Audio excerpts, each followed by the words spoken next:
최근에 이제 조금 문제가 되는 경우들이 이제 골다공증이에요.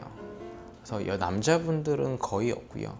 어머님들 이제 한 50대 중반 이후에 여성분들이 이제 골다공증으로 처방을 받고 약을 드시는 경우들이 많아요. 근데 모든 골다공증 약이 다 치과 치료가 문제가 되는 건 아니고, 이제 주사제인 경우, 그 다음에 비스포스포네이트라고 하는 그 약물의 계열의 경우에 조금 문제들이 있어요.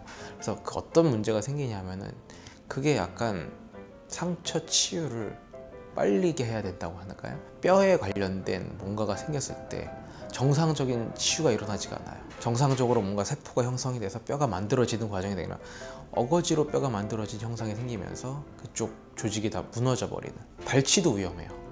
발치를 해도 그쪽 뼈가 다 녹아버리는 상황이 생기고요.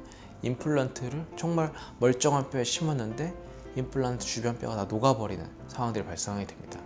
그래서 그런 약들을 드시는 경우에는 저희도 이제 검색을 해보게 돼요. 모든 약을 다 알 수 없고 뭐 상표명으로 알게 되니까 저희도 이제 그 약 성분을 분석하고 찾아보고 하긴 하는데, 환자분들이 오시게 되면 골다공증 약을 드신다 그러면 어떤 약을 드시는지 물어봐요. 그래서 그걸 이제 검색을 해보면 그게 그냥 가능한 약인지, 이건 조금 위험한데 이런 약인지 제가 한번 판단을 하고 말씀을 드리죠. 그래서 좀 위험한 약인 경우에는 저희도 말씀을 드려요. 이 약 드시는 상황에서는 조금 치료가 힘들다.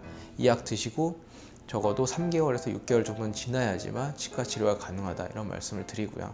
그래서 그 약을 드신 지 얼마 안 됐다 라고 하면은 조금 미뤘다가 진료를 하기도 하고요. 그거 뭐 딱 드신 지 6개월에서 1년 이상 지났다 라고 하면 저희도 체크하고 진행을 하기도 합니다. 그리고 뭐 전혀 영향이 없는 골다공증, 칼슘 보조제 같은 경우들이 있어요. 그런 거 같은 경우는 치과 진료랑 크게 영향은 없고요. 그냥 평범하게 진료를 하면 됩니다. 골다공증 약을 드시지 않았는데 이제 임플란트 수술을 하고 가셨단 말이에요. 그리고 약을 드시는 분들도 가끔 있어요.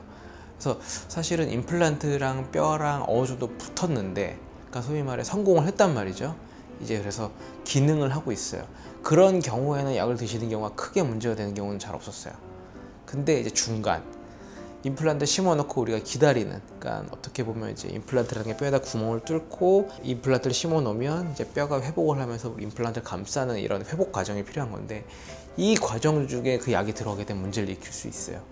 그래서 저희도 이제 수술을 하시고 나면은 약은 조금 주의하시라고 설명을 드리는 편입니다.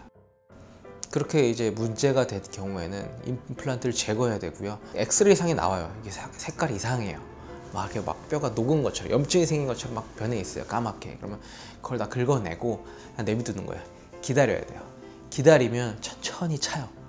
천천히 차고, 뭐 기왕 약 드셨으면 드시라고 하고요. 한참 기다렸다가 모든 상황들이 다 종료된 뒤에 다시 하게 되죠. 그래서 그런 경우에는 이제 뼈가 다 아문 거 확인을 하고 이제 수술을 하게 되고요. 근데 사실 저희 같은 경우는 조심을 많이 하고 있어서 그런 경우를 이제 만들어 갖고 오신 건 봤지만 저희가 한 경우를 본 적은 없거든요. 그래서 이러이러해서 시술을 받았는데 임플란트 한 대가 너무 아프다 해서 어머니 혹시 약 드시는 거 있나요? 물어봤더니 그런 골다공증 약을 먹고 있었다라는 걸 알게 돼서 이제 다 제거를 하고 한참 기다렸다가 이제 약 끊으신 뒤에 다시 한 경우는 있죠. 근데 이제 저희가 심어서 문제를 일으킨 적은 없지만 저희도 조심해야죠. 그래서